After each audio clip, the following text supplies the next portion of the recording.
Good evening. Welcome to Vibin with Ashley Live.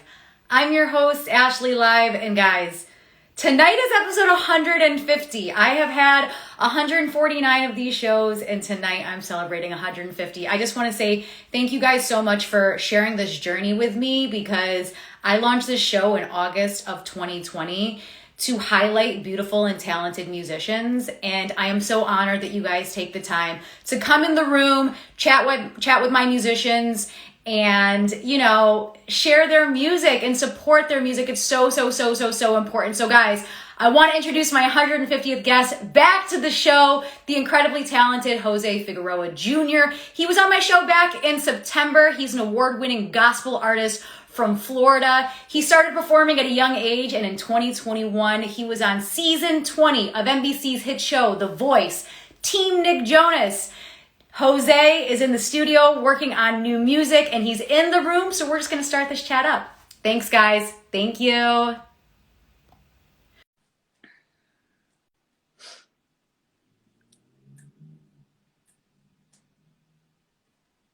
Jose! Hello, hello. Hi, how are you? I'm great. How are you? I'm doing well. Jose, thank you so much for coming back on the show. The first time you were on my show back in September, I had so much fun with you. I was like, Jose, you need to come on my show like all the time because we have so much to talk about.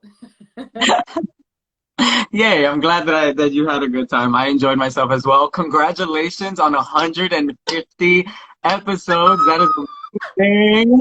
That is so cool. I mean, listen, not many people can say that they've had 150 episodes of Instagram Live, shows.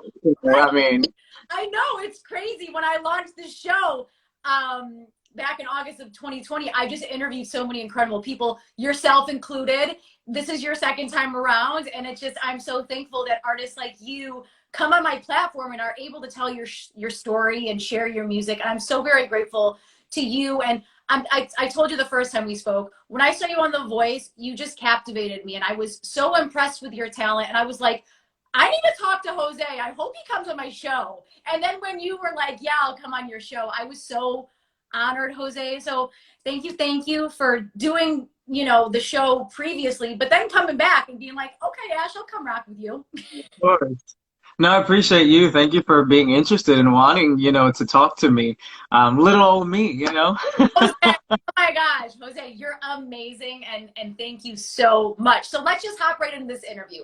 I want to go back to the younger days, because I know that you grew up in Harlem, you spent time in Japan, you live in Florida, sometimes you're on cruise ships. So talk to me about your journey of living in different places. Well, yeah, like you said, I started singing when I was 3 years old. I had my first public appearance when I was 6, and I had my first professional gig at the age of 13. So I've been professionally performing for over 20 years now, which is mind-blowing to even say, first of all, because that means I'm getting old. But then also just to be in this field for this long, I'm sure you can attest to this, but being in the music field and the entertainment business in general is not easy. And to still be relevant after 20-something years is a feat in and of itself. Mm-hmm. That I'm so grateful. I'm grateful to be able to say that I'm still doing this and people still want to hear me sing. So that's awesome. As a little kid, funny enough, I enjoyed music, right? Just like all little kids, I think, enjoy music. But for me, it wasn't a career choice. I wasn't expecting to be a singer.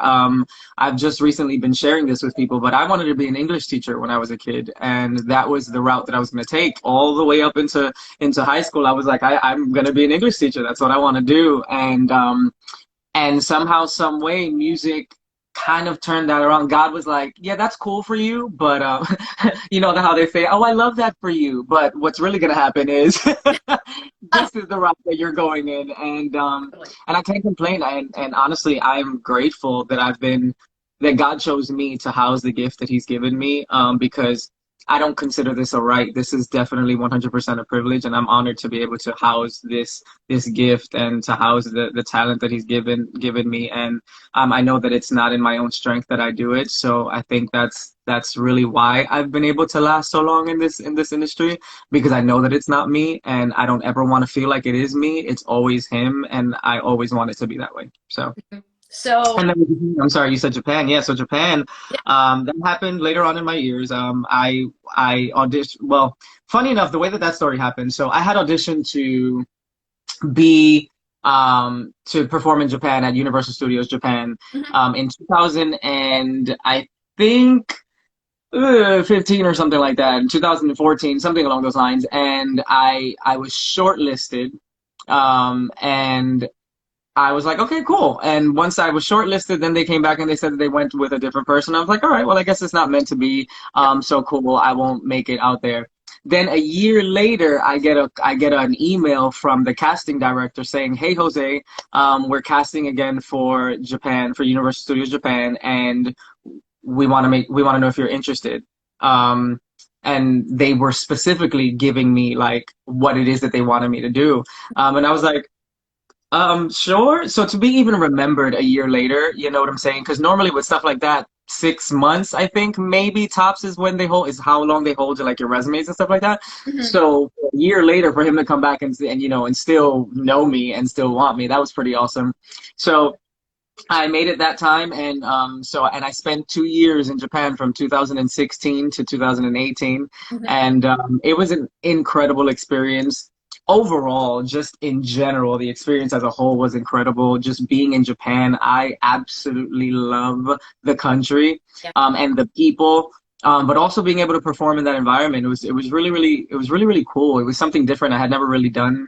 I mean, I had, but not to this extent, done the theme park thing. So it was new. It was new territory, but it was so awesome to be able to do, and I had a blast. And I was able to, while I was out there, also do stuff outside of the park. You know, I was able to do shows and concerts. I had my 30th and 31st birthday concerts out there, which were both sold out and amazing. So it was incredible, you know. And then from there I moved to Florida. I had been in Florida years prior to that. I did high school out here.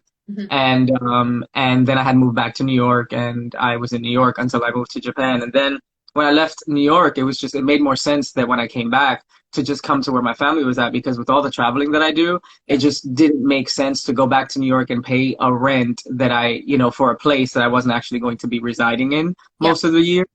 So it was really just common sense, right? Yeah. Don't spend unnecessary money. So I'm here in Florida again, living with my family, or essentially, like I tell them, I vacation at home because I'm never here. So yeah, so that's it.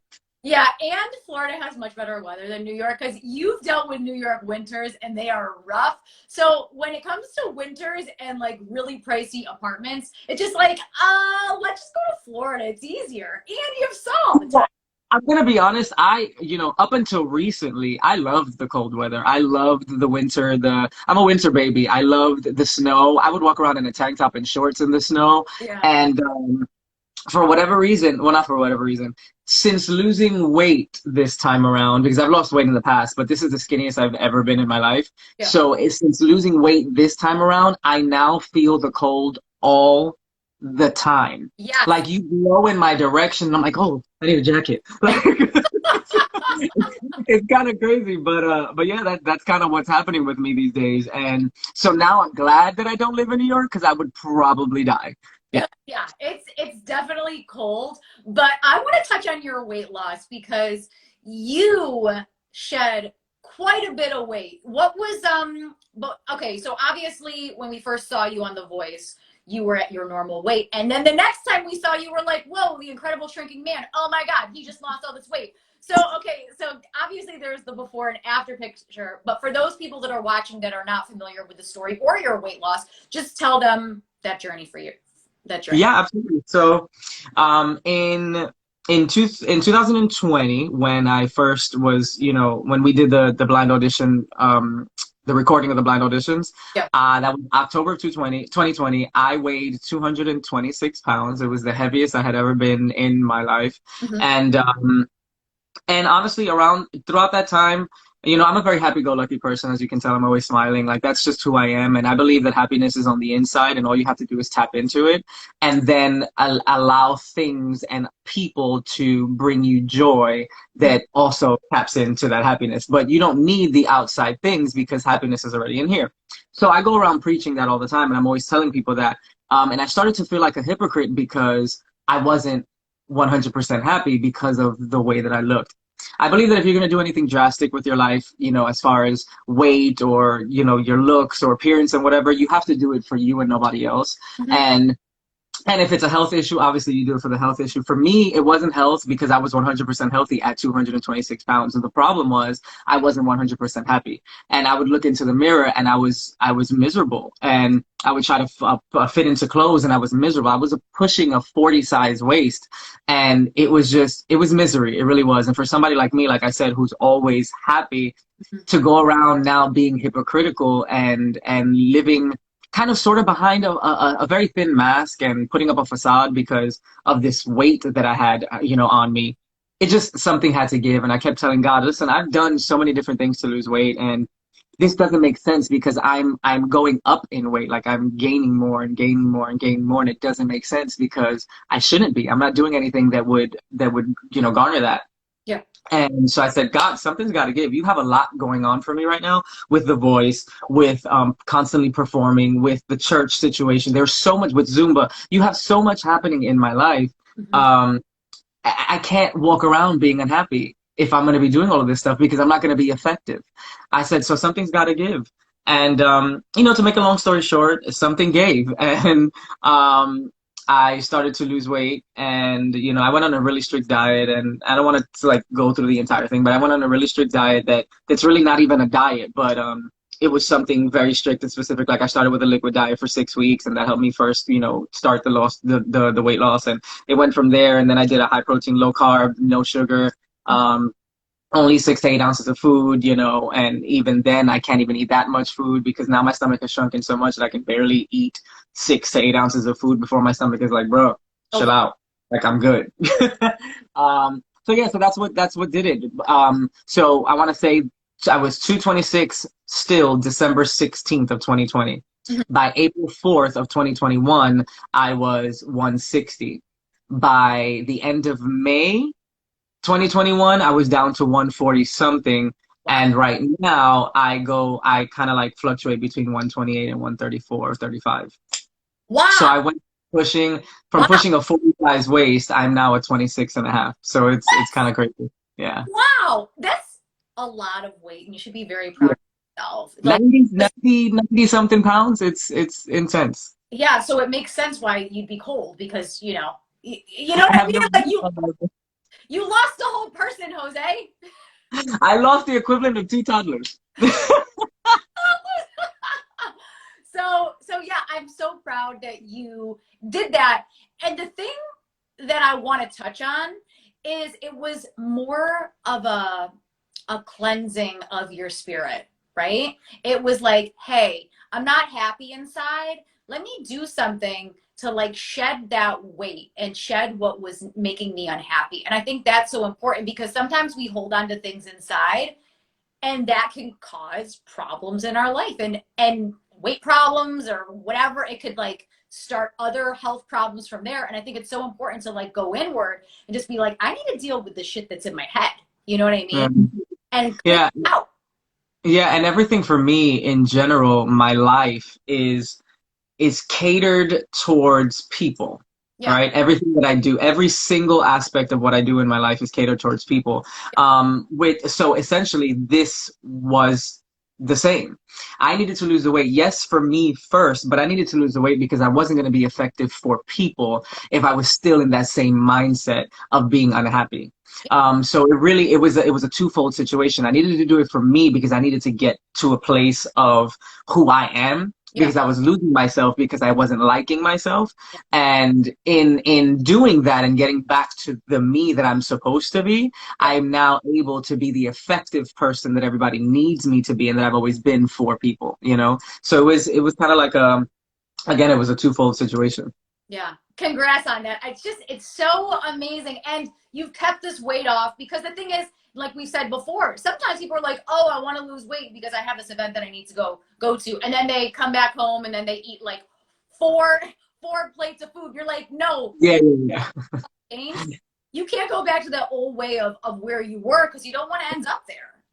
yeah. And the thing with me is that first of all, I never even ate like that. So that was one of the reasons why I didn't understand why I was so big. I barely ate. So that was really kind of the issue. I think it was because I barely ate that I was, that I was so big. Because if your metabolism is not constantly working, clearly you go into starvation mode and your body starts to eat at itself, and then it just, you kind of inflame. Yeah. um, Yeah. but it was also, excuse me, but my thing is now after all of this, it's not even a thing of I can go back to anything, because even if I wanted to eat that much food, my body's like, nah, bruh, like we're not doing that. You can't. It almost feels like the mouth of my stomach closes, and it literally does not allow me to eat, and it starts to pile up, and then I can't breathe and I can't move and I can't, yeah. So it's like I have an internal stop, which is great. Yeah. It's frustrating sometimes, but it's great. Because I also feel full. So that's the good part. It's not like I'm stopping eating and I'm still hungry. No, I'm full and I can't eat anymore, even if I wanted to. Wow. Wow. Like I said, congrats. You're doing Thank so many amazing things. And it's so amazing because as somebody who teaches the word of God all the time, and people come to you, for all this like outlook on life, like you're also, giving back the happiness that you have within yourself. And I think that's so, so, so powerful. And you're doing such amazing things. Thank you. You're So I want to bring it back to 2010, which, oh my gosh, it's like 12 years ago. I want to talk about amateur night at the Apollo that you ended up winning. So let's talk about that, because amateur night at the Apollo is massive. So looking back on that, what do you think? So, I mean, that was a really long time ago, so it's kind of hard to remember it like verbatim, but I will say that it was an incredible experience. Being a singer from New York City, Yeah. and performing at the legendary Apollo, it just in and of itself is a huge deal, right? Yeah.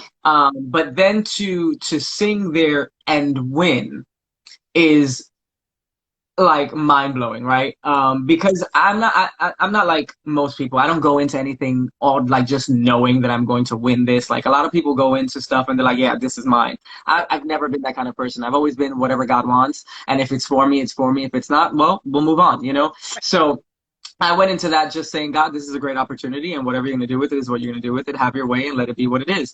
And the thing was that this amateur night was specifically a gospel amateur night. Mm-hmm. So it was literally right up my alley. Like, I mean, it doesn't get any closer to who I am and what I do than that, right? And so it was a night filled with people who were doing gospel, and funny enough, when I got out on stage, I sang the song "I Need You Now" by Smokey Norfolk, which is a phenomenal song. Mm-hmm. And I got out on stage, I started singing, I sang the song, people were actually enjoying it. They were, they were hooping and hollering and whatever, which was really, really cool. And unexpected, because again, it's the Apollo. So you're just like, you're kind of like expecting for the booze to happen, whether it's true or not, whether it's warranted or not. It's like, just come on, just give it to me, Yeah. And I didn't get a single boo. The song was over. And it's so funny. The song was done. I took my bow. Everybody started clapping. One person in the balcony yelled out a boo, and somebody from the orchestra seating said, "Shut up!"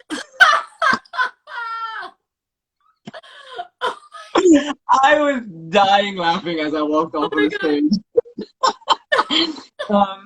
And then when the show was over, that they were calling everybody back out. They did all the clapping, and because it's by round of applause. Yeah. And to get the loudest roaring round of applause at the Apollo, I was like, is this my life right now? Like, what is happening? They like me. Like, my New Yorkers like me. And yeah, so it was amazing, you know, and so now I'll always have that under my belt on my resume, and that's incredible, you know, especially thinking about how many people, you know, artists that have are, you know, before my time Hmm. had their shot at the Apollo and didn't necessarily win. That doesn't make me better than them, but just to know that I was able to, first of all, grace the same stage that they all did, and that I actually had the opportunity to win, that's a phenomenal feeling. Yeah, yeah, I think it's so amazing that you were at the Apollo and they loved you. But of course, the thing is with the Apollo, all those people are crazy because they scream and they boo and they throw things. So of course you're gonna get one random person that's like, no, boo. I expected it, but what I didn't expect was the shut up. Like that caught me off guard. Funny though. That is, I mean, you know how New Yorkers are. Like we're like in everybody's face, like no, no, no. So Absolutely, that's actually absolutely. funny though. So it So, was incredible.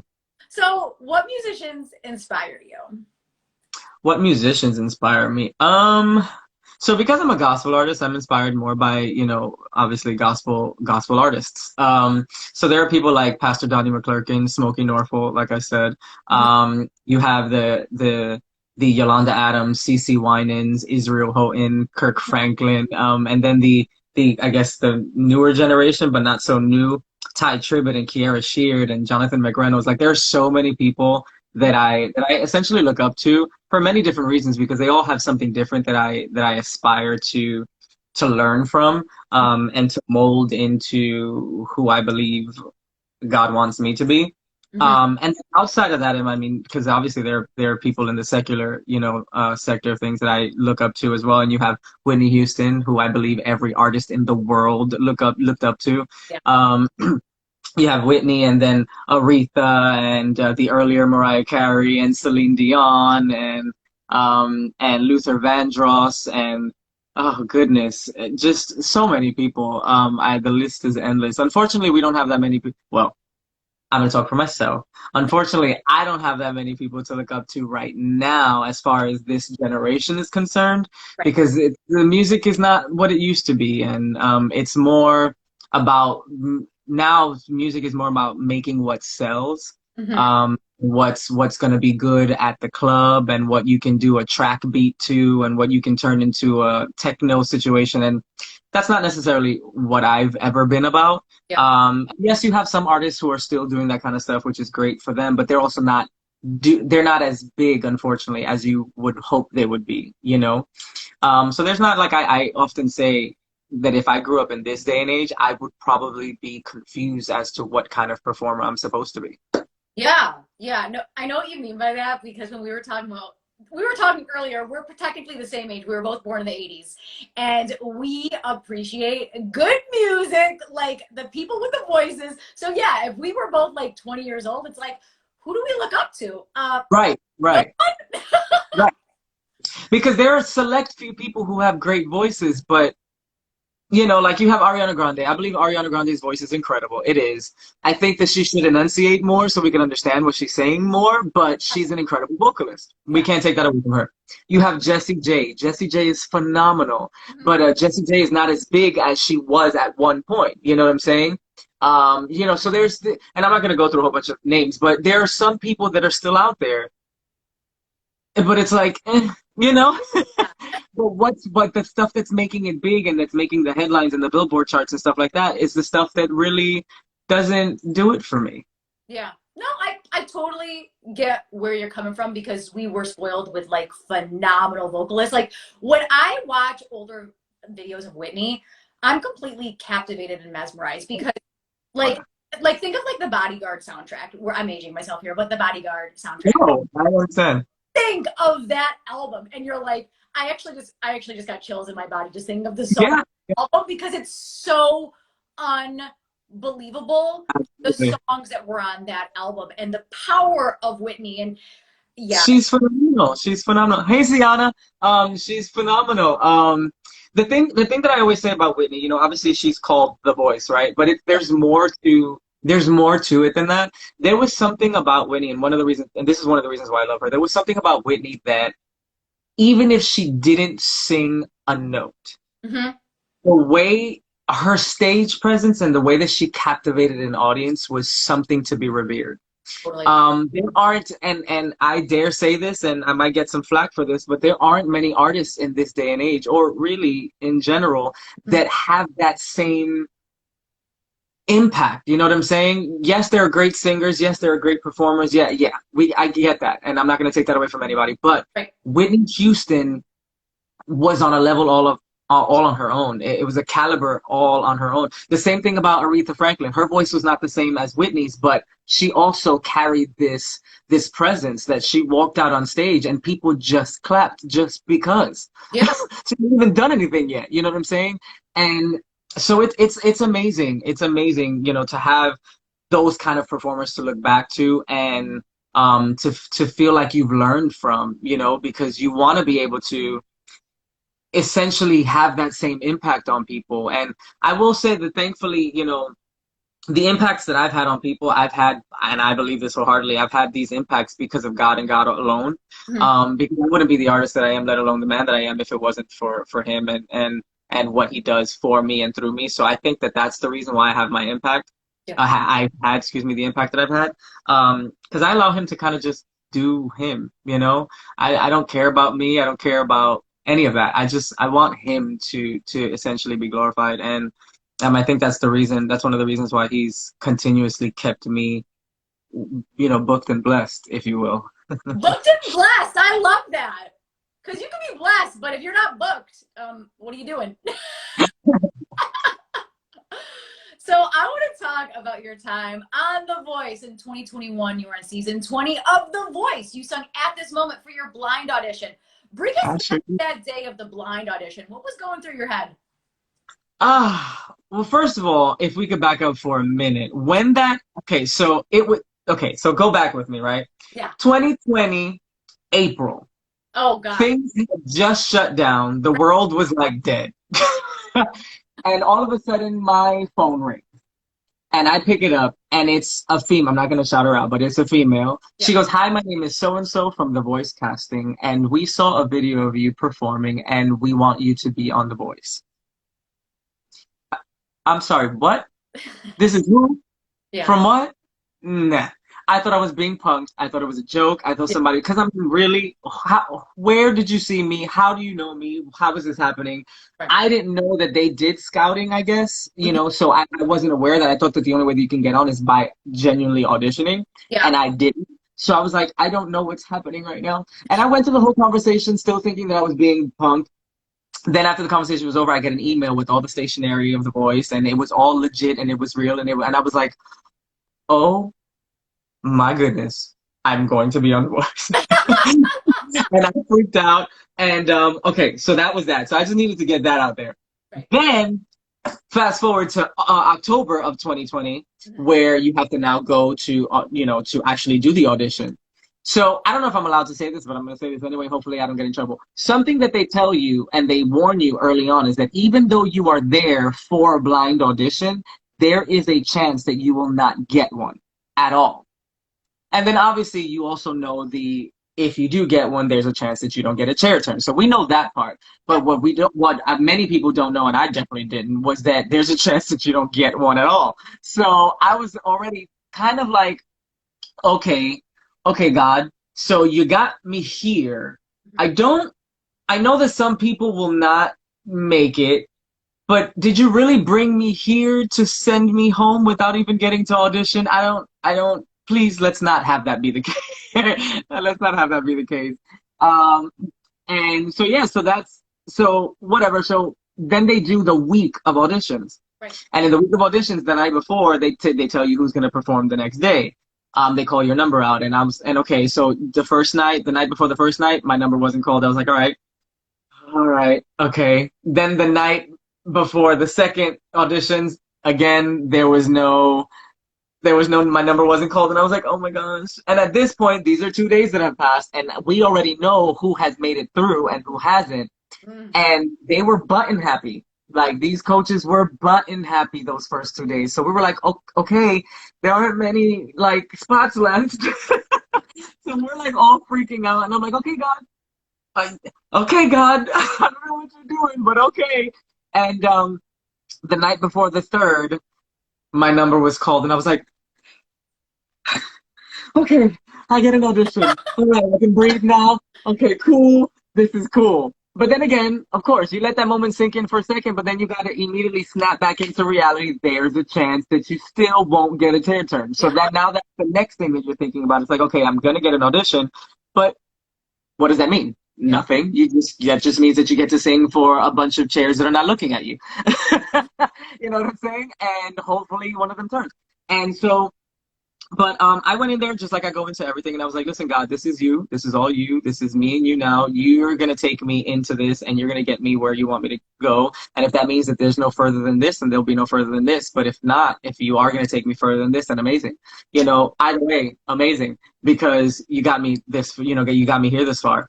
So I'm singing the song, and I think, don't quote me, but I think it was like 8 words. Now looking at the video and everything, it was like 8 words into my song. John Legend turned around. Yeah. Mind you, in the moment, I did not see this. In the moment, my eyes were closed. Oh. And that sound that the button makes on TV doesn't actually happen in the studio. So you don't hear that. Right. So if you're not looking, you don't know that anybody turned around for you. So I was like, okay, so, and then finally I opened my eyes and I saw him staring at me, and I was like, wait, holy crap, he's staring at me. Oh my God, he turned. So I had to like look away kind of a little bit, because I was like, don't let that mess you up, because it's going to be downhill from that moment. Right. So I was like, gain your composure. In my head, all of this is going quickly in my head. I'm like, okay, gain your composure, deal with it. He's turning around, cool. And then the next thing was, oh my gosh, that means I'm on the show. Like, literally, all these things, you know what I'm saying? Because it doesn't click that fast. So then it clicked. That means I'm on the show. If nobody else turns, I'm on the show. Like, it doesn't even matter at this point. So whatever. So I kept on singing the song, and nobody else turned. And until the very end, Mr. Nick Jonas decided, okay, I'm going to hit my button now, that little punk. And, and he turns around, and I'm like, I have a 2-chair turn. Oh my goodness. And now you have to, like, the song is over, you have to breathe, gain your composure, and just, you know, and deal with whatever's gonna come next. But at that point, I'm like, I'm on this, like, I'm on this show. Yeah. I'm on the show now.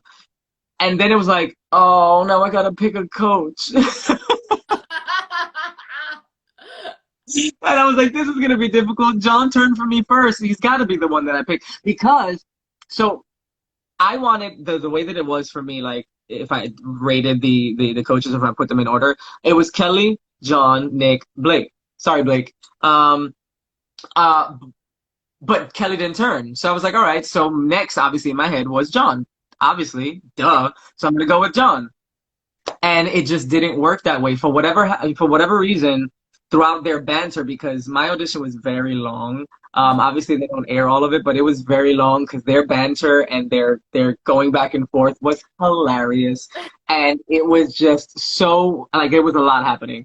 And something clicked when it was time for me to pick. It was like my mind said, and I believe that it was God, obviously, but in my mind, I heard and saw Nick Jonas. And that's what got out of my mouth. Wow. And yeah, and that's why I said, for different reasons, I'm gonna go with this coach, Nick Jonas, because Nick Jonas and I really, aside from the fact that he's a PK and I'm a P, as weird as that sounds, and he kind of grew up in church and I did. Yeah. We don't really have any similarities per se. I'm older than him, you know what I'm saying? So there are no similarities. He doesn't do gospel music. He doesn't necessarily do Christian music. He doesn't have a soulful voice as much as he does a pop voice. So there are no similarities. So, you know, that's why I said for different reasons, because I didn't even know what the reasons were at the time. Like, I just heard Nick and that's where I went. And, you know, like I say all the time, everything happens for a reason, because, I mean, what's to say that if I would have picked John, I would have made it as far as I did? Yeah. Like, Nick picked me every single time after that. You know what I'm saying? And that's a huge deal, to have your coach consistently want you, you know? And that's not to say that that you going to another team is any less of a big deal, but just the fact that your coach decides to stay with you all the way through, when you're going against people who deserve this just as much as you want this, it's a huge deal. You know what I'm saying? Mhm. And each time I thought I was going home. So, And so like, no, to, you're staying. You're staying. yeah, to do that yes each time was phenomenal. So, and he said it and I didn't notice and I didn't remember this, but he said that he was going to take me all the way to the live shows. And he did. Hmm. So, He kept his so that, promise. So he talk to did. me about what Nick is like as a coach. So Nick is very laid back. He's an intelligent individual, but he's very laid back. I often compare our sessions as just a bunch of guys in the studio just chilling and we're about to go catch lunch. Like that's kind of how it felt. It was that vibe. He's very laid back, very down to earth, very, he's very vibey, no pun intended, Yeah. vibing with that. He's very vibey. And yeah, so it was really, really cool. And I think it's because he's also young, Yeah. that he has that, that real laid back feel. But he's also, again, he's a smart guy, and he's been in the music business since he was a kid. Right. So it was cool. And it was great to be able to hear from somebody at that level, their perspective and how they felt. And I will say that, aside from the compliments, because he did give me many compliments, which I was very humbled to receive. He also gave some little tidbits here and there. Like I know one of the things that he said, because I hate cameras. I hate cameras and I hate doing videos and pictures and all that. Like that's the part of the industry that I'm just like, can we skip that? Yeah. But one thing that he said that he had to, I guess, essentially remind me without knowing that he was reminding me Hmm. was that because we don't have a studio audience, or especially because we didn't have a studio audience, our audience was the camera and only the camera. Hmm. Yes, the coaches, but definitely the camera and only the camera. So you had to look into it as often as possible. Don't stare into it, but look into it as often as possible. And that was something that I needed to hear. Because I will not look at it. Like I don't care. And not because of the people, but just the camera itself. I'm not that person. So, I'm not gonna love on the camera. I'm not gonna, make, like they say, make love to the camera. I'm not doing any of that. Like, it's just not gonna be a thing. If it's not right in my face, it's completely out of sight, out of mind. So that was something that, that helped a lot. And he compared my voice, which was also very humbling. He compared my voice to Ben Platt. I don't think it's true at all, but just the comparison in and of itself was like, I'll take it because I love Ben Platt. Yeah. And so yeah, so it was really, really cool. It just seemed like we were boys and we were just chilling in the studio. It was really cool. Yeah. He seems like a very chilled out, laid back kind of guy. Yeah, he was the 100%. There was nothing. It was just that, Yeah. like all that. Was there a song that you didn't get to sing on the show that you were like, oh my gosh, I wish I would have sung? Um, so I wanted to do, honestly, not really. I mean, if I would have been on the show longer, then yes, there would have been songs that I would have liked to do. I Yeah. will say that I didn't want to do Talking to the Moon at all. I was really trying to have them switch it, Yeah. and um, Nick just felt like that was the perfect song choice for me. And honestly and truly, people loved it.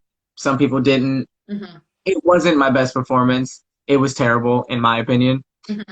And it was because I was in my mind about it because I didn't like it. Yeah. And as an artist, and I'm sure you can attest to this, as an artist, when you're not feeling a song, it's not going to be translated well. Yeah. And that was the issue that I had with the song. And I did my best with it and I tried to play it off and whatever, but we all know, and for those of you who are watching and will watch this later and loved that performance and defended the note pitchiness that I had going on. Thank you.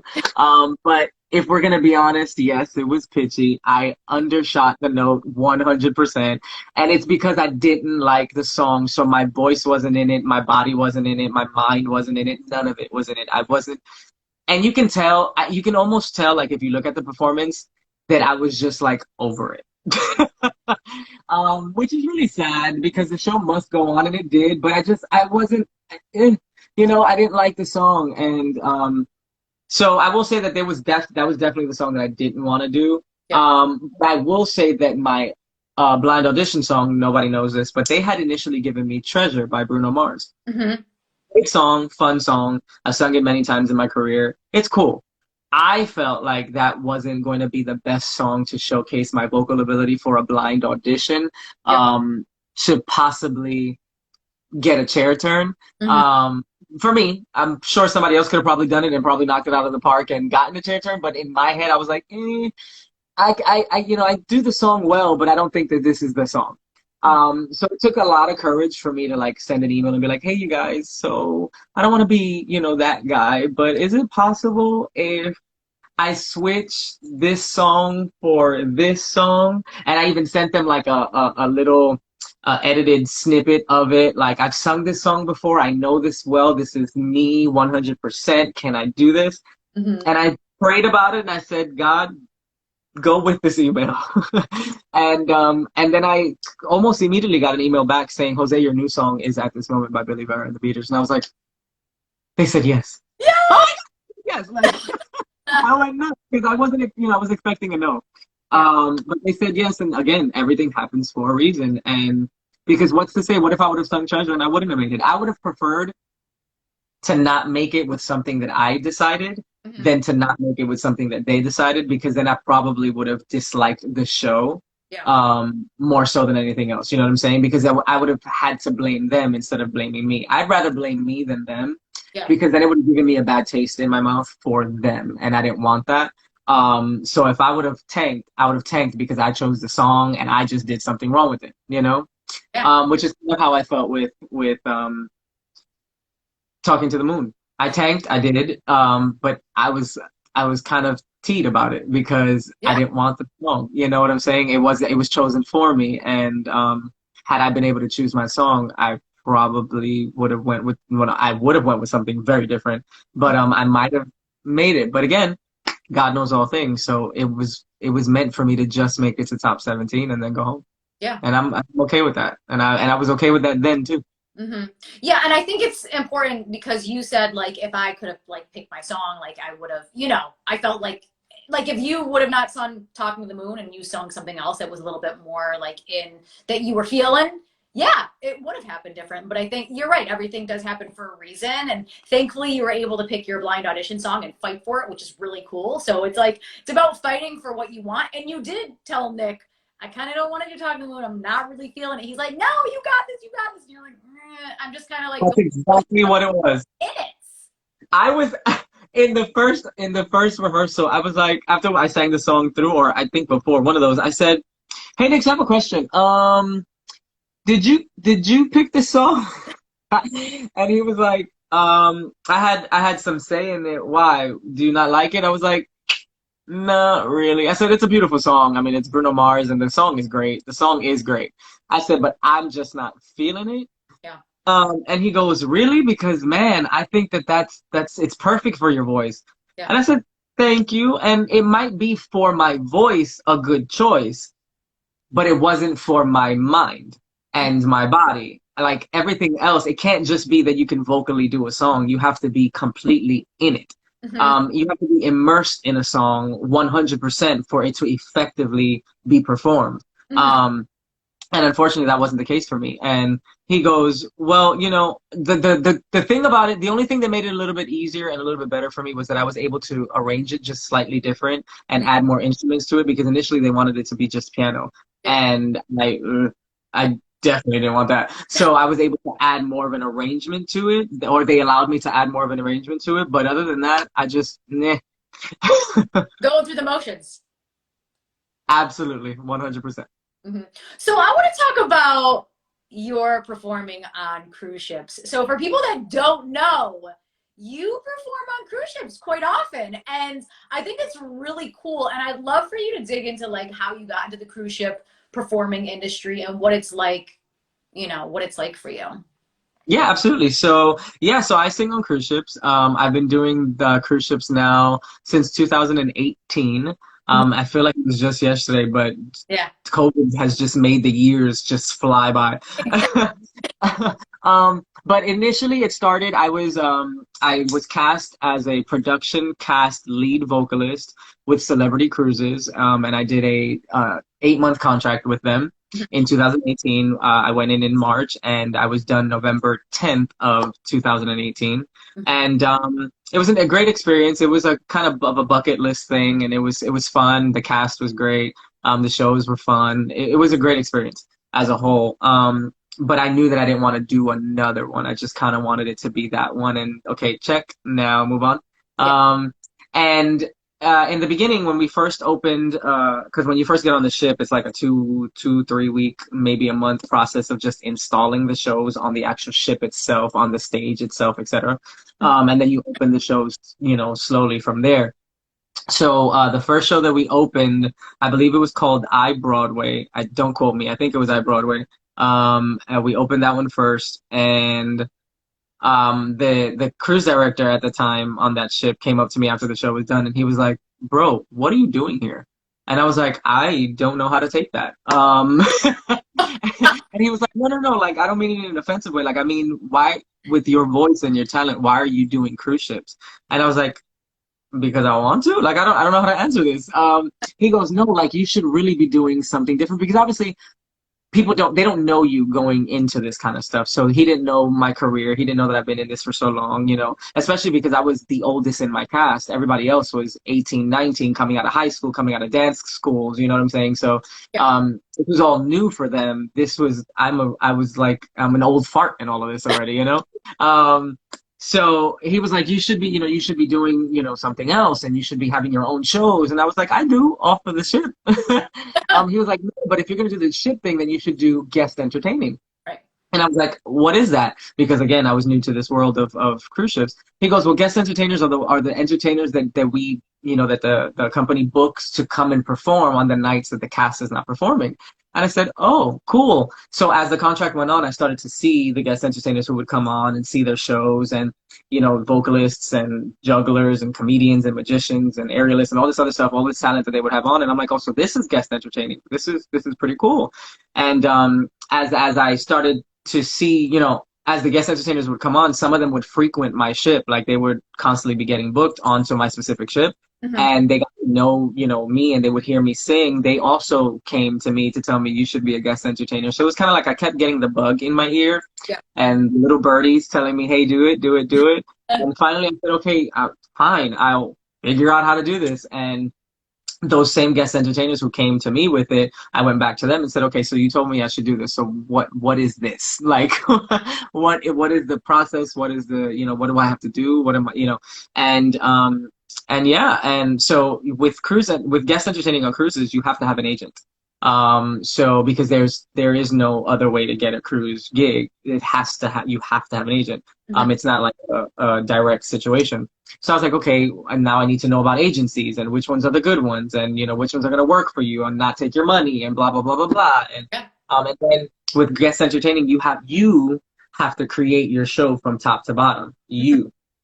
This is not something if you have somebody that can create a show for you and give it to you and do it, then cool. But essentially, it's still something that has to be created. It's not like not like you're going onto the ship and they're telling you this is the show and you perform. No, you have to come and do your own show. Thankfully, I'm like, I don't want to say I'm a pro at it, but I've done my own concerts for several years prior to that. So I already knew what it took to put together a show. What made this difficult, and I was explaining this to you earlier in our sound check, what made this a little difficult for me was that I'm used to, being the headliner in a place, or, or it being my concert and people, coming to see me. So they know what to expect, and they know, they know Jose, they know what kind of show they're getting. They're going to enjoy it because they're genuinely coming to see me. The difference then with cruise ships became that I was essentially just coming to entertain the guests on the ship who haven't the slightest clue who I am. So your show, whatever show you create, you have to cater it to the demographic. You have to cater it to at least a good 85% of the crowd, and hope that whatever you put together, they'll enjoy. Because they're paying for a cruise experience, and you just so happen to be part of the cruise experience. Mm-hmm. So your show just has to be good. If you're a singer, it has to be good vocally, but it also has to be good music wise. Like you have to have a good bulk of music that they can feel and that they can get on board with, that they can maybe sing along with, possibly dance to. And you have to have good banter. Everything it has to be an effortless show, an effortless flow. It can't just be choppy. It can't just be this next song is, and for this next song I'm going to do, and this next song is called, like it can't, you have to have a storyline of some sort that connects everything essentially together. Mm-hmm. So it was a little different than what I was used to. Yeah. And you know, I did it, and in October, before my contract on the cruise ship with Celebrity was over, the cruise director who was on the ship at that time allowed me to do my show and kind of like test it out on the ship for the crew. Mm-hmm. And just to, you know, to get my feet wet to see what needs to be changed, if anything. And then the camera department and all that other stuff, they recorded it for me, and then some of my cast members recorded it on GoPros and phones, and everybody just sent me all this stuff so that I can then go back and be like, okay, this was good, this wasn't, I can change this, I can add this, I can blah blah blah. And so that was really, really helpful. My cast was 100% supportive. Like they were pushing me to do this and to become a guest entertainer. The crew on board the ship, you know, who knew me and who I, you know, spent time with, they also were pushing me, and and then the guest entertainers were pushing me, and my cruise directors were pushing me, and I'm like, okay, I'm gonna do it, fine. And again, everything happens for a reason, because November 10th, I was done and with my contract on Celebrity, and one of the guest entertainers who had reached out to me and said, hey, are you done with your contract? And I said, yeah. He goes, have you thought about this guest entertaining thing? And I told him what was going on, and he goes, okay, great, send me footage, because I'd like to send it to, you know, the agency that I work with. And I said, oh, okay. So I had a friend of mine make a reel for me of the show, and he sent it. I sent it to the guest entertainer. The guest entertainer sent it to the agency, and he called me back and he said, so they want to talk to you. They're interested. They love your voice and they love your style and they think you're great. And I was like, oh my gosh, that's cool. And that's what happened. So November 10th, I got off the ship, and November 27th, I signed to the agency. And by December, I had my first gig as a guest entertainer on a cruise ship by myself. Yes, that's such a cool story though, because it's kind of like you had this long contract, and then they were like, "Oh my gosh, you should just be a guest entertainer," and then like you went through all the steps to create your own show, and you said that you created 2 shows. Yes. So the second show I created sometime in like 2020, I think, or 2019 or something like that. Because in the beginning, it took me a long time just to figure out how to do the first one. I was like, what am I gonna do for a second one? Like, I just took all of my energy and thoughts for this. Exactly. So my first show that I created is called For the Love of Music. And it's generally just a musical journey through music that I enjoy and that I believe people would enjoy as well. So I start off with the Motown era, and I do a good 5 or so songs in the Motown era. And then I kind of take them on a little journey through Broadway. I kind of like twist it a little bit, and I tell them a little story about, you know, being from New York, and how being from New York and being a singer, you're expected to be on Broadway. Like, it's just a thing that everybody thinks. And so I take them through that journey, and then I go from there, and I slowly merge into, you know, my love of Bruno Mars and him as a performer in general, because I feel like he's the closest thing I have to someone to look up to in this day and age. Right. And great. And I've learned that everybody loves Bruno Mars. Whether you're young or you're of age, like, everybody loves Bruno Mars. Yeah. So I go into Bruno, and then I end the show with a gospel song, because I am a gospel artist, and the way that I play it is, you know, I tell them, for 45 minutes, 45 minutes, I've been up here and doing stuff that hopefully you've loved. And you've enjoyed, and I've been singing, you know, my heart out for you. I said, but I tell them, but this last song is for me. This last song is for me to genuinely leave you with my heart. Because with this last song, I'm showing you all that I am, and who I am, and whose I am, which is the most important thing to me, because I wouldn't have been able to do the past 45 minutes were it not for the man that I'm going to sing about now. And I go into, a gospel song that's called Where Would I Be? And then I end the show.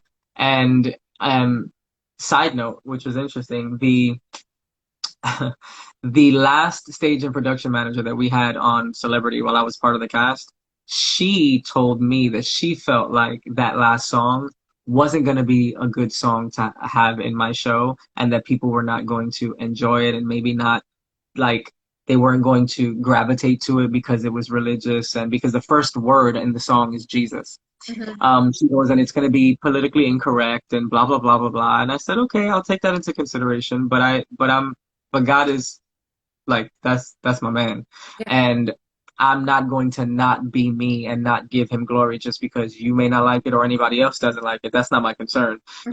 My concern is making sure that I do what I need to do to be right with him. And so I left it in there. And 4 years I've been doing this now, guest entertaining. Can I tell you that that is the song that I get the most compliments on in the entire show? That's amazing.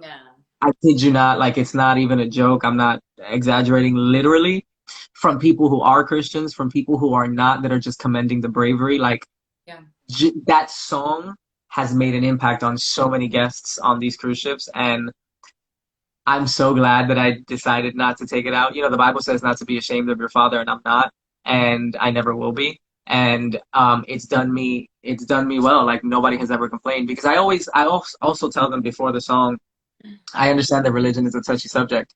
I'm not trying to convert anybody. Like, this is not what this is about. This is about me just being me for just a moment. I did what I needed to do for you, but now I need to do this for me.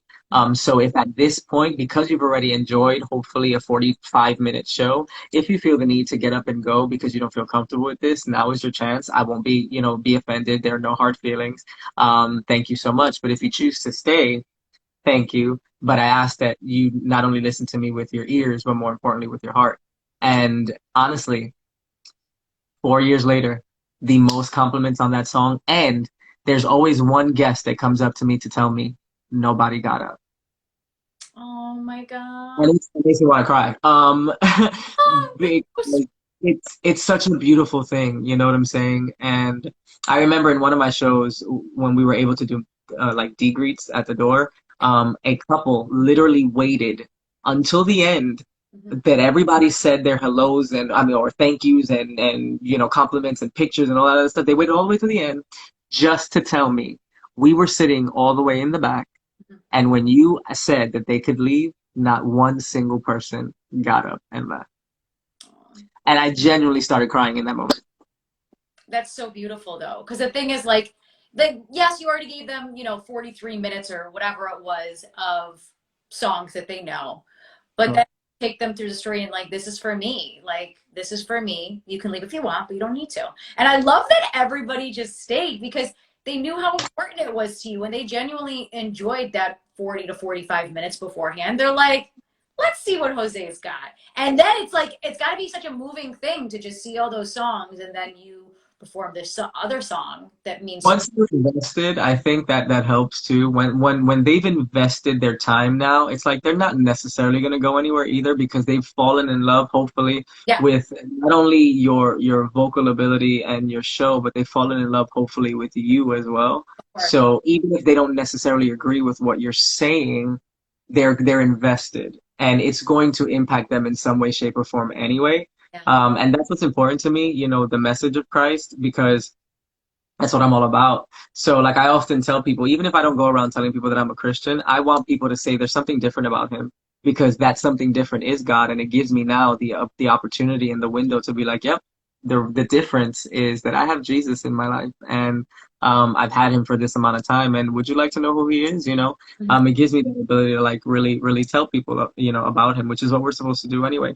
But yeah, so then my second show that I created later on is called Legendary Divas, and it's a tribute to all of the divas that I believe have paved the way for my musical career as well. So you have people like Aretha Franklin and Diana Ross and Donna Summers and Celine Dion and Tina Turner, and the incomparable voice herself, Miss Whitney Houston. And it's just, and I often remind them I am a man singing these women's songs, So do not judge me. But this is just a tribute. This is not, and I'm not trying to embody them. I'm not trying to emulate them. This is not, you know what I'm saying? This is not any of that. This is just me honoring them for what they've given to us as artists and what they've given to me as an artist and what they've done for my career. And I think it's really done, and it's done well. People have really enjoyed the show, and I think part of it is because I'm a man singing a bunch of female songs, Yeah. As close to them as possible. Because I do stay with the stylistic nuances as much as I can, because I want them to resemble the same. I want you to feel like you're almost listening to Aretha when I'm singing the song, even though it's in my register. You know what I'm saying? I want you to like feel like you can see her performing the song. But then also there's an honesty to it, I believe, that I come with, and I'm not trying to be better than these artists. I just genuinely feel like I wouldn't be the artist that I am if it wasn't for their influence, and I pay homage. And then in there I also do a Christian song that I'm actually gonna sing for you later on, because again, I have to always slip in God in some way, shape, or form, because I wouldn't feel right if I don't. Yeah. No, I think that's so beautiful. Like you're paying homage to all these beautiful and talented women, but then you also, you go back to your roots. And it's so important to stay true to yourself when you're a performer. Because I feel like so many people are like, you should do it this way, or oh, I don't like that song, or that song starts with Jesus, so yeah, you don't want to do it. But I love that you've always stuck by what you think is best for you. Like even with the blind audition, and then with the Bruno Mars song with Nick, and then with the woman on the cruise ship. And I'm sure there's other instances in your life as well where people were like, oh, you should do this song, or you shouldn't say that, or like that's a little too religious. So like I love that you stay true to who you are. So important. Thank you. I've seen some guest entertainers that do some raunchy things. I've seen some guest entertainers that done some other things. So like some things that I would be like, Yeah. you think that was a good idea? So I feel like if it's okay for them, it should be okay for me. And even if you don't like it, I'm sorry. You know what I'm saying? I'm sorry, not sorry, because I'm gonna do it anyway. Yeah. Anyway, and you're gonna love it. You are going to love it. And hopefully you love it. But even if you don't, I'm doing it anyway. Well, that's all the questions that I have for you this evening, but you're gonna sing for us, so take it away. All right. So this first song is I Can't Stop the Feeling by Justin Timberlake. So I hope you enjoy it. Can you hear it? Yeah. All right. I got this feeling down in my bones. It goes electric wavy when I turn it on. All through my city, all through my home. I'm flying high, no ceiling when I'm in my zone. 'Cause I got that sunshine in my pocket, got that good soul in my feet. Feel that hot blood in my body when it drops. I can't take my eyes off it, moving so phenomenally. With my life the way we rock it, so don't stop. And under the lights where everything goes, nowhere to hide when I'm getting you close. When we move, you already know. Just imagine, hey, nothing I can see but you when you dance. Feeling good, good creeping up on you. So just all those things I shouldn't do when you. No, no, no, ain't nobody leaving soon. You keep dancing. Can't stop the feeling. Hey, can't stop the feeling.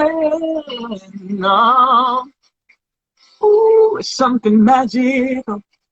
It's in the blood, it's in my blood, it's rushing on. Don't need no reason, don't need control. I'm flying high, no ceiling when I'm in my zone. I got that sunshine in my pocket, good soul in my feet, hot blood in my body. Oh, I can't take my eyes upon it, moving so phenomenally. Like the way we rock it, so don't stop. And under the lights where everything goes, nowhere to hide when I'm getting you close. When we move, you already know. Just imagine, yeah, yeah. Hey, this is where everybody claps. Oh yeah, oh yeah, yeah. Yeah, yeah, yeah, yeah. Ah. Oh,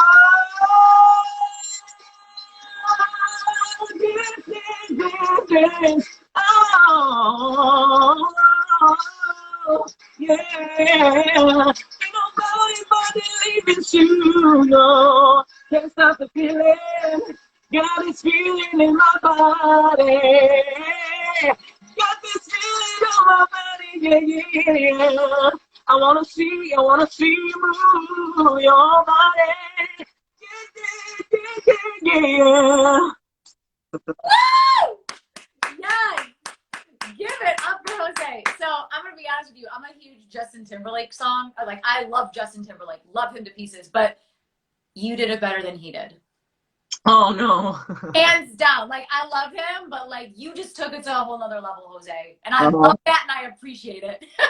Thank you. Thank you. I'm glad that I could do it justice.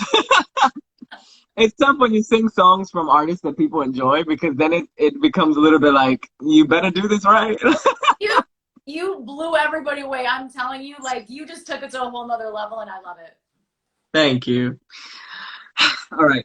So this next song, this is one of the songs that I sing in my legendary Divas tribute show. And it is by Whitney Houston. And it is the Christian song that I sing. It's called I Look to You.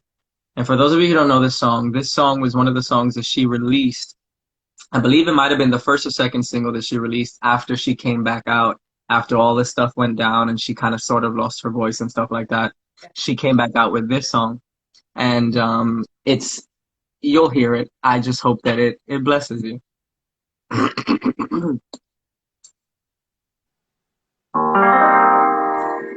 As I lay me down, heaven hear me cry. I'm lost without a cause. After giving it my all, winter storms have come and darkened my sun. After all that I've been through, who on earth can I turn to? I look to you. I look to you.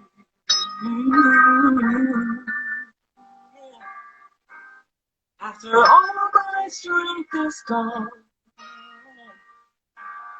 in you I can be strong. I look to you. I look to you. And when melodies are gone, in you I hear a song. I look to you.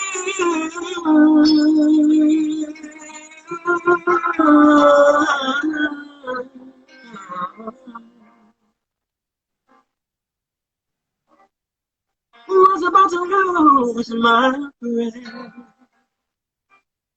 No more crying. Sinking to rise no more. Searching everywhere for that open door.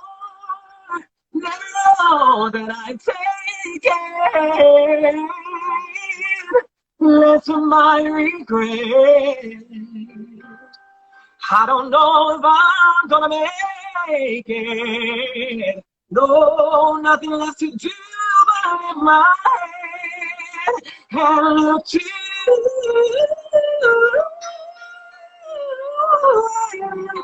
To you.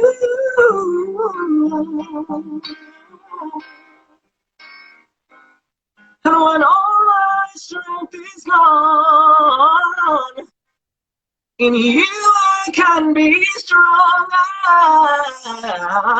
look to you. I look to you.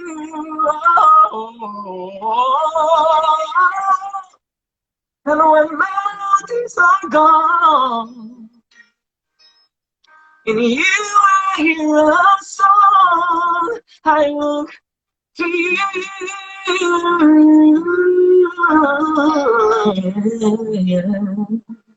I look to you.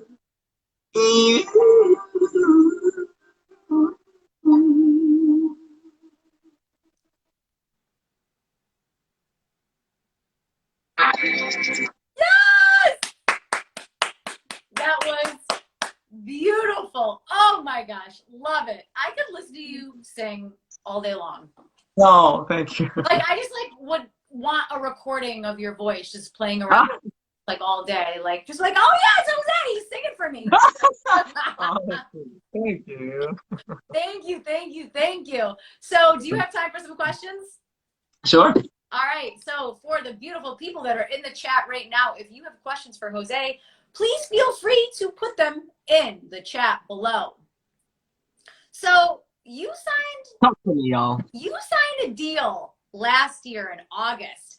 Let's I did. talk about what's going on in this new music. Let's talk about it. So in August of 2021, I signed a record deal with Black Smoke Music Worldwide, which is basically it's a gospel, it's a very well-known label in the gospel world. It's owned and operated by Mr. Kerry Douglas, who is a huge staple in the gospel world, especially the radio world.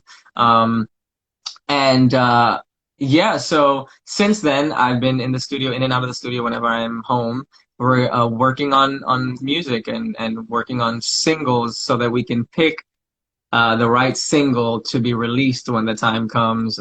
We've worked on so many. So we're essentially working on not only the single, but also the album itself. Because once we find that single, that's obviously going to be what's going to go out as the single. But in the interim, every song, for the most part, that we've created is going to be album fillers. So it's going to be the album as a whole. So we've done, I want to say, about 9 or 10 songs so far. Nice. So that's where we're at.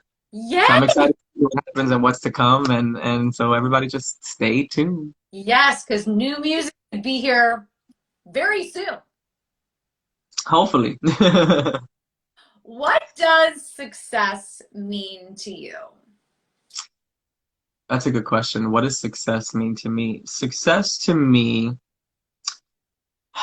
is probably going to be a little different than what success normally means. For me, I feel like I have reached success when I have successfully impacted someone's life. Yeah. So for me, like I believe I said this earlier, for me, everything that I do is about people. So I aim to inspire and ignite and impact. My mantra, and this is on everything. If you go to my website, it's on the top of the website. It says, "Blessed to be a blessing, called to make a difference, dedicated to changing lives." That is who I am, and that's what I embody. That is what I believe I was created for.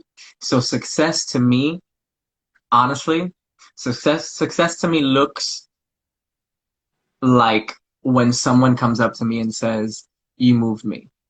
You made me want to reach for the stars. You made me want to go after my goals. You made me want to look into being a singer. I've always been nervous, but you make it look so easy that I want to do that. You helped my relationship. You helped me turn my life around." That to me is success. It's not about fame. It's not about money. I'm thankfully this, my career brings me, the wealth aspect of it, which is phenomenal to be able to do what you love and make, a living off of it.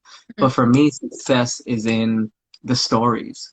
Yeah. Success is in the eyes of the people who are watching me. Success is in the ears, and what they're hearing. That is success to me. Because I believe you've truly reached success when you've reached a person. Mm-hmm. So for me, all it takes is one. I could be in a room of 30,000 people performing to everyone, but if one person comes up to me and they say, anything along that has nothing to do with my vocal ability at all. Because for me, being successful has nothing to do with how great I can sing. Me being successful has to do with how much of an impact I've had on you. And that's important to me. So that if one person comes up to me and tells me something along those lines, then I feel like I've succeeded in that day. Yeah, and that's so powerful because you're right. Like, you could have any kind of voice, right? I mean, we hear singers all the time, but for the words to hit you in a different way. And when I heard you, when I first heard you on The Voice, I was like mesmerized. I was like, oh my gosh, I'm so happy that this guy is on the show like The Voice because you're able to reach an audience worldwide, not just all over the US, but worldwide. Like, you know, these YouTube videos, like they go viral and stuff. It's like, oh, these people were on The Voice and such and such. So I'm so happy that The Voice was able to give you a platform and just kind of open you up to just a whole new demographic of people. And like I told you when I saw you, I was like rooting for you. I'm like, oh my God, Jose is so awesome. Like the sparkly blazers and all that good stuff. And I was like rooting for you. Rooting for you. Thank you. I really appreciate that. That means a lot. And it's funny because somebody on YouTube would comment under all of the videos of me and always put Mr. Sparkles because they liked my Sparkles. But that's the thing, and I think it's so important because, as you said previously, you know, you can go up there and wear a suit, wear black pants, whatever, right? But like to just put a little pizzazz on it and just be like, hey, I want to look good. I want to feel like, you know, when you put on like a new whatever, like a new shirt, and you're like, I look good in this shirt. I like the way it fits. Like it's crisp. Like I feel like that's how you feel when you wear like a I do. right? I do. You know, and also for me, it was the fact that, you know, women get to wear all these beautiful, flashy things, and I feel like men, we don't have anything like that. So, when these sequin type blazers and stuff started to come out, I was like, oh my gosh, they're finally bringing stuff for us guys to be just as, you know, because it's a whole package, right? You have to give them something pleasing to look at. You have to give them something pleasing to hear. It's like the stage presence. There's so much that goes into a performance when you step out on stage with a microphone in your hand. There's so much that goes into it, and because obviously, you know, I'm a dancer, right? So, but I don't, because I do gospel music, I don't dance when I sing. Right. So for me, I'm never going to be obviously, you know, unfortunately not unfortunately, but I'm never going to be that performer or that singer that also puts on a show dancing. So the clothes do it. And before I open up my mouth, the first thing you see is the outfit. So I would like to captivate you in that moment and catch your attention just on the outfit itself. And then hopefully when I open up my mouth, it just keeps it. Yeah, you see the sequence and you're like, oh my gosh, this guy can sing. Yes. You know, hopefully that's kind of what happens, you know? Yeah. First and foremost for me, I honestly, and I say this often, my desire is that every time my name is announced over a microphone, you know, that I'm going to step out on stage, that people immediately feel the presence of God. I want there to be something so strong that comes over the place that they don't even see or hear me, honestly. Yeah. Yes, with the flashy jacket, they're going to see that and the flashy outfit and blah, blah, blah. Cool. Yeah. But when it comes time to the sing, like I'm just so all about God, that for me, it doesn't matter if he's not in it, and it doesn't matter if he's not in the room. Like none of it matters. And I want people to feel that. And again, some people might not even know the feeling of what it is to have God with them, or that spirit overtake them. Cool. But I want them to feel like something else came into the room in the moment that I stepped out on stage. And I gotta be honest with you. And those are the compliments that mean the most to me. I've gotten, like, I remember one time years ago, I sang at a Christmas event, and I sang, I think, Oh Holy Night or something like that, I believe. And a lady, an older lady, she came up to me. She was in her 80s after the show was over. She goes, I'm going to tell you something, son. I have been around for a very long time. And I said, okay. And she goes, and I've heard that song and all them songs that were sung today my whole life. But there was just something different about the way that you sang that. I felt the presence of God in that little old Christmas carol. Yeah. That was all I needed. Yeah. If everybody else in the place hated the song, that was all I needed. That took me, and I was cloud nine from that moment on. Done. Yes. I did what I needed to do in that moment. I'm good. You're like, yes, that's success. That was it. That's success. Exactly. Yes. Yes. Oh, that is so, so, so beautiful. So, do you have any final words for the room, Jose? I do not at the moment. I'm sorry. I was scrolling through this because I had seen a question earlier. I'm sorry. Yes, Gaby or Gabby. I'm not sure how you say your name, but yes, I do remember you from Wendy's. So this young lady came up to me in Wendy's one day, and randomly I had a mask on, but my hair was in braids, and that was the last thing that they saw of me on the show. Oh, yeah. Um, Yeah. so she comes up to me because she recognized the braids, and she asked me, "Are you Jose from The Voice?" And I was like, "Yes, yes, I am." Oh, I said, "Thanks for recognizing me." She goes, "Yeah, it was the hair. Can I take a picture with you?" So oh. I thought that was very, very cute. So thank you again for that moment. That was awesome. And yes, I do remember you. And to everybody else who's been writing, thank you. I appreciate the comments and whatnot. I haven't been able to see all of them. My mom is on here, Oh my and she's been God. writing as well. Thank you, Mom. And I honestly, God is my number one, but outside of God, I owe everything to my mother. If it wasn't for my mother, I wouldn't even be the man of God that I am today because I believe that it starts with a praying mama, praying, praying family. And she's definitely done all of that. And the way that she raised me and everything that she's done, to make sure that I did what I needed to do. And she's never really stunted my growth and whatever I wanted to do, as long as it wasn't anything crazy or dangerous. She's kind of allowed me to just do it. Thankfully, she raised a good man with a good head on his shoulders, and that's my conceited moment for this interview. But I say that to say that she raised me enough to know right from wrong and to not be stupid and do things that I shouldn't do. Yeah. And also because I have this connection and this relationship with God, I also don't do anything that He doesn't want me to do. But that also comes from the fact that my mom instilled church in me and made sure that I was in it. You know what I'm saying? And that I didn't leave it. She didn't force it on me. I just loved it. So that's how I knew that this was supposed to be what I was supposed to do in my life. I was supposed to be a Christian, a follower, a believer because I loved it. I've loved every minute of it from a little kid till today. And so much so that I was obedient enough to become a pastor, something that I'm still confused about. Um, but yeah, I just love God, and if becoming a pastor is part of my journey, in loving Him and making sure that people know who He is, and I gotta do what I gotta do. I question it every day, but I gotta do what I have to do. Mhm. And yeah, and I owe it all to my mother. So thank you, Mama. Oh, thank you Um, so much. Moms are the best. I mean, honestly, I feel like a lot of us who are here, we owe it all to our moms. Like we came from our moms. Our moms instilled strength and goodness in us. And please, guys, hug your moms. Tell your moms you love them, yeah, appreciate them. Just tell them how much you appreciate them because it is so important. Moms are the heart of the world. Like a lot of us, we came from women, so that like if it wasn't for your mom, you would not be here. yeah, absolutely. I owe the world. I owe everything to my mother. Everything that I am. And they say the apple doesn't fall too far from the tree. I kind of just slid down, and I'm still sitting at the trunk of the tree because we're almost like the same person. And I aspire to be half the man that my mom is as a woman. Oh, that is Um, so sweet. So, guys, if you don't already, please make sure to follow Jose. Where can they find you? On Yes, you guys Instagram. can follow me. Yeah, I'm kind of everywhere. You guys can follow me on J Figueroa Jr. That's Jfigueroa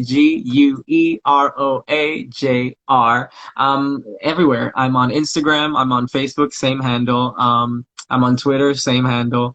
Um, on TikTok, although I don't use it, follow me there anyway. That's official J Figueroa Jr. Yeah. And check out my website if you ever get bored and just want to see some stuff about me. It's josefigueroajr.com. Yeah, and that's about it. But please follow me. I just recently got a whole bunch of followers, so thank you to all of y'all Yeah. who decided to follow little old me for whatever reason. I thank you. And yeah, that's about it. Stay tuned for everything that I'm gonna do, or that everything that God is gonna do through me, because that's really what's most important. Yeah, please follow my church page too, my church Instagram. It's at Restoring Relationships CC. Again, at Restoring Relationships CC, both on Instagram and Facebook. Please follow us. Right now we have services once a month, one Sunday a month. We just had ours this past Sunday. The next one is on March 20th. But please follow and attend the service, even if you're not somebody who knows God or believes 100% in God. Just come to a service, and I'm not guaranteeing that you will love God after that, but I am guaranteeing that you'll at least know a little bit more about it. And just just come and be a part of it, or spread the word and whatnot. And yeah, thank you all for the support continuously. Thank you, Ashley, for having me on your show, and for continuing to be interested in little old Jose. Jose, oh my gosh, I love having you on the show. You are so much fun to talk to. Thank you for celebrating 150 episodes with me. Truly honored that I got you the first time, but then here we are a second time. So thank you, thank you, thank you for taking the time out of your schedule to do this. Guys, if you don't already, please make sure to follow Jose on everything. Support his musical journey. And guys, if you love great music, please make sure to follow me. I'm Ashley Live. This is Vibin with Ashley Live. This is episode 150, and support good music, guys. Be kind to each other. Call your mom, tell her you love her, and have a wonderful evening. Thanks so much, guys. Bye-bye.